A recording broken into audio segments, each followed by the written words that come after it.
السلام علیکم جی السلام علیکم سر، یہ میں آپ سے دو کویشچن کرنا چاہتا ہوں.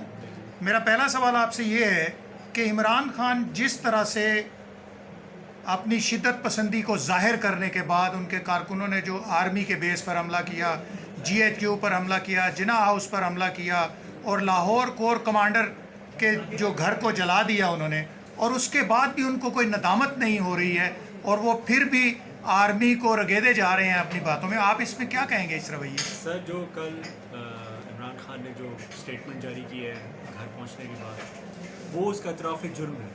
اصل میں اس نے اعتراف جرم کر لیا ہے کہ اس نے ہی پاکستان کے تمام ریاستی اداروں پہ اور پاکستان کے جو تمام اداروں پر حملہ کیا ہے، فتنہ گردی پھیلائی ہے. اس کو تو ہمیشہ سے کہا جاتا تھا کہ فتنہ نے کل ثابت کیا ہے کہ یہ ایک فتنہ ہے، اور اس نے پاکستان کے اندر اپنی فتنہ گردی اور اپنے جتنے بھی پاکستان کے اداروں کے خلاف جو اس کے مضمون مقاصد یا اس کے عزائم تھے، اس نے اس کا اظہار کر دیا اور اس نے اعتراف جرم کر دیا کہ یہ سب کچھ اس نے خود اس کی ماں پہ کرایا گیا ہے، اور یہ چاہتا ہے کہ پاکستان میں سوائے اس کے کوئی اور اس پاکستان میں سیاست کرنے کا حق نہیں رکھتا.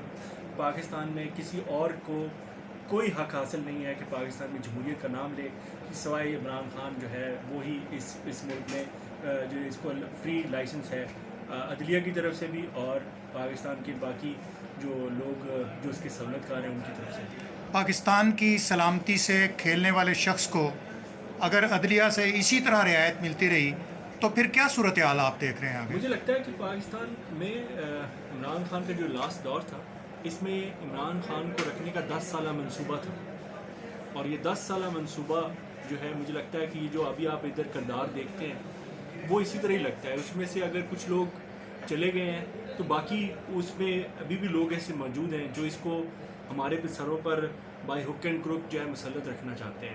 پاکستان میں اب آئین اور قانون کی تو کوئی بات ہی نہیں کرتا. پاکستان میں نہ کوئی قانون ہے نہ کوئی آئین ہے.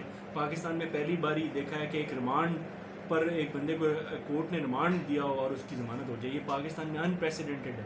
پاکستان میں ایسی پہلی دفعہ میں نے سنا ہے کہ پاکستان میں عدالتوں نے وہ والے جرموں میں بھی جو کہ ابھی سرزد بھی نہیں ہوئے اس میں بھی ضمانتیں دے دی. جی، میں یہی پوچھنا چاہ رہا تھا کہ جو مقدمہ کسی پر درج ہو جائے اس کی تو ضمانت چلے دے دی، بات سمجھ میں آتی ہے، لیکن اگر آپ کو پتہ ہی نہیں ہے کہ آپ پر کون سا مقدمہ درج ہونا ہے اور اس میں بھی کہہ دیا جائے کہ جو مقدمہ نہیں درج ہوا اس پر بھی آپ کو ضمانت دی جاتی ہے، کیا کہیں گے آپ؟ سر، یہی میں کہہ رہا ہوں، پاکستان میں جو ہے نا سب کچھ اب اوپن اینڈ شٹ ہے. پاکستان میں بچے کو پتہ ہے کہ جی کیا ہو رہا ہے، گلی گلی میں بات ہو رہی ہے کہ اداروں کا کیا رول ہے. اور جو ہے پہلی بار ہم نے دیکھا ہے الحمدللہ کہ پاکستان میں فوج نیوٹرل ہو گئی ہے، اور عمران خان چاہتا ہے کہ فوج نیوٹرل نہ رہے. وہ چاہتا ہے کہ ادارے آئیں اور اس کے ساتھ کھڑے ہو جائیں. ابھی کل بلکہ میں کوئی ایک نیوز چینل دیکھ رہا تھا تو وہ یہ چاہتا ہے کہ جو صحافی، جو جج، جو جرنیل اس کے ساتھ کھڑا ہے وہ محب وطن ہے، جو اس کے ساتھ نہیں کھڑا وہ ملک کا دشمن ہے. اور وہ یہ پہلی بار چاہتا ہے کہ سب کچھ غیر آئینی، غیر قانونی ہو جائے اور وہ عمران خان کے حق میں ہو جائے. میں عجیب پاکستان کا یہ نظام، پاکستان کے اس نظام کو ہم کس طرف لے کے جا رہے ہیں. اللہ معاف کرے اگر یہ پروان چڑھ گیا، اس طرح چیزیں ہو گئیں تو یہ تو ملک کی تباہی پھیر دے گا. کل اس سے کوئی سوال پوچھنے والا بھی نہیں بچے گا. آپ کیا سمجھتے ہیں کہ ہمارے ازلی دشمن بھارت کی جانب سے ان کے میڈیا پر جو غلیظ مہم ہماری افواج پاکستان کے خلاف چلائی جا رہی ہے اس میں عمران خان کا کتنا ہاتھ ہے؟ 100% عمران خان کا ہاتھ ہے. عمران خان نے ان کو وہ والا پلیٹ فارم دے دیا ہے یا مواد دے دیا ہے جو 70 سال سے ان کی خواہش تھی کہ وہ ان کو مل جائے.